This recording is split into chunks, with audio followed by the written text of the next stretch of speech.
Le Maroc avait lancé une opération punitive contre le Front du Polisario il y a quelques jours. Il prétend que les milices du Front Polisario ont mené des actes de banditisme et bloqué la circulation, entre autres. Le chef de la diplomatie sahraoui Ould Salek déclare que le Polisario est prêt à la guerre et annonce la fin du cessez-le-feu signé en 1991 sous l'égide des Nations Unies dans le cadre d'une opération militaire menée dans la zone tampon de Guerguera lancée par le Maroc. L'objectif pour le Maroc était de rouvrir la route menant à la Mauritanie voisine. Après 3 semaines de barrage, la zone a été débloquée le samedi 15 novembre 2020. Le Polisario, Front populaire de libération de la Sagia El Hamra et du Rio de Oro, est un mouvement politique armé du Sahara occidental créé en 1973 pour lutter contre l'occupation espagnole et depuis 1975 contre le Maroc qui a annexé la région. Le Sahara occidental est une vaste étendue désertique de 266 000 km² portant la côte atlantique au nord de la Mauritanie. C'est le seul territoire africain dont le statut postcolonial n'a pas été résolu. Après le départ de la puissance coloniale espagnole en 1975, le Maroc a pris le contrôle de 80% du territoire qu'il considère comme partie intégrante de son royaume. Soutenu par l'Algérie, le Polisario contrôle les 20% restants. Rabat propose l'autonomie sous sa souveraineté tandis que le Polisario réclame un référendum sur l'autodétermination prévu dans les accords de 1991 mais qui n'ont jamais été mis en œuvre. Chers amis, bienvenue dans Opinion Siraganisha. Je m'appelle Tanoum Lel et je donne mon avis sur l'actualité même si personne ne me l'a demandé.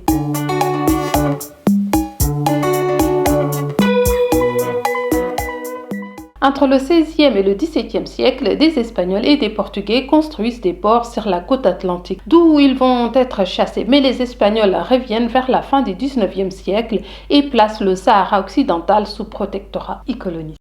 Il n'existait pas de frontière clairement définie jusqu'en 1912 entre les possessions françaises du Maroc et le Sahara occidental. Le Maroc devient indépendant en 1956 et rêve de reconstruire le Grand Maroc et revendique tous les territoires qui ont un jour fait partie du royaume, y compris la Mauritanie. C'est comme si le Mali revendiquait une partie de la Mauritanie du Sénégal sous prétexte que ces territoires avaient appartenu à l'Empire du Mali ou à l'Empire du Ghana. C'est au nom de ce même Grand Maroc que Hassan II refusera de reconnaître l'indépendance de la Mauritanie en 1960. Il contestera aussi les frontières tracées par les colons avec l'Algérie, conséquence de la guerre des sables en 1963. Le Maroc avait décidé d'envahir une partie du territoire algérien. Vers la fin des années 1960, le Maroc reconnaît la Mauritanie et l'OUA aide à la résolution du conflit entre le Maroc et l'Algérie et rétablit les frontières entre les 3 pays. À la chute de Franco en 1975 se pose la question du territoire du Sahara occidental,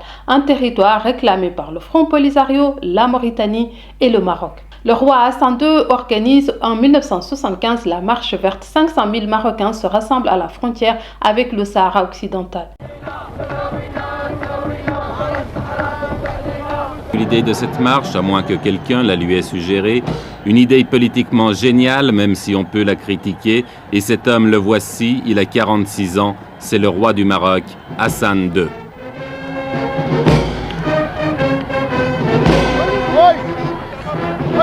Avec la marche verte, Hassan II espère gagner sur tous les plans, faire oublier les problèmes intérieurs, se réconcilier avec son opposition, même de gauche, et surtout ressouder le peuple marocain dans un immense élan de nationalisme. 300 000 d'entre eux franchissent la frontière dans une réunification symbolique du territoire. L'Espagne, le Maroc et la Mauritanie signent en 1975 les accords de Madrid. Ils décident de donner les 2/3 du Sahara occidental au Maroc et le 1/3 va à la Mauritanie. Le Polisario rejette cette décision et affirme la volonté du peuple sahraoui à l'autodétermination. La Cour internationale de justice recommande la tenue d'un référendum. L'Espagne quitte définitivement le Sahara occidental en 1976. Le Front Polisario proclame le 27 février 1976 l'indépendance de la République arabe sahraoui démocratique.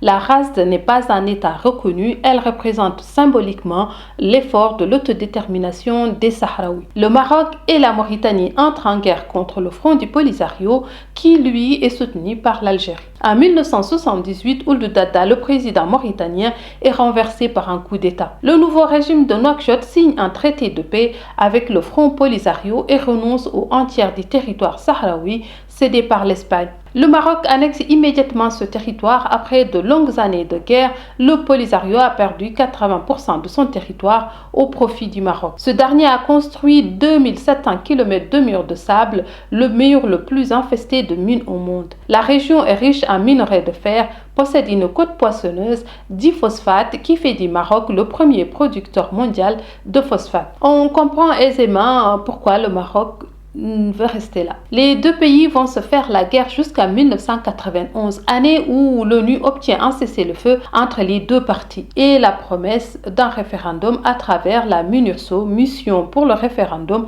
au Sahara occidental. Le cessez-le-feu a tenu, mais il n'y a jamais eu de référendum. Le Maroc a investi plusieurs milliards d'euros pour rendre la région attractive pour en faire une colonie de peuplement. Dans la zone occupée par le Maroc, le ratio est de 7 Marocains pour un Sahraoui environ. Près de 125 000 Sahraouis vivent dans des camps à Tindouf, en Algérie. Depuis, le Maroc mène une guerre d'usure indirecte. La tactique est simple, affaiblir financièrement et diplomatiquement le Front Polisario sur les plans international et régional en sabotant les soutiens de l'organisation. Le Maroc a réintégré l'Union africaine dans le but de faire expulser la RASD.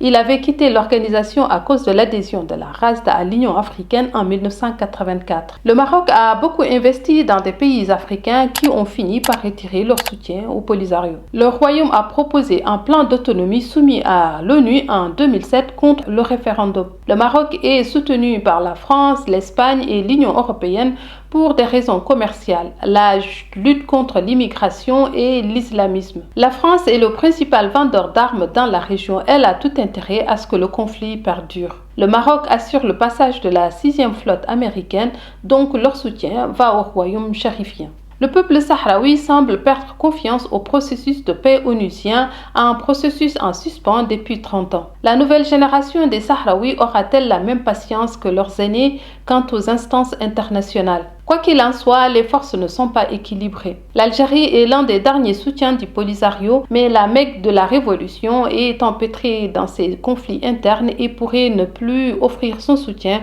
aux Sahraouis. Voilà, j'espère que tu as appris un peu plus sur le conflit qui oppose le Maroc et le Sahara occidental. Partage, like et dis-moi en commentaire qu'est-ce que tu trouves le plus juste, un référendum ou une autonomie. Et moi, je te dis à bientôt.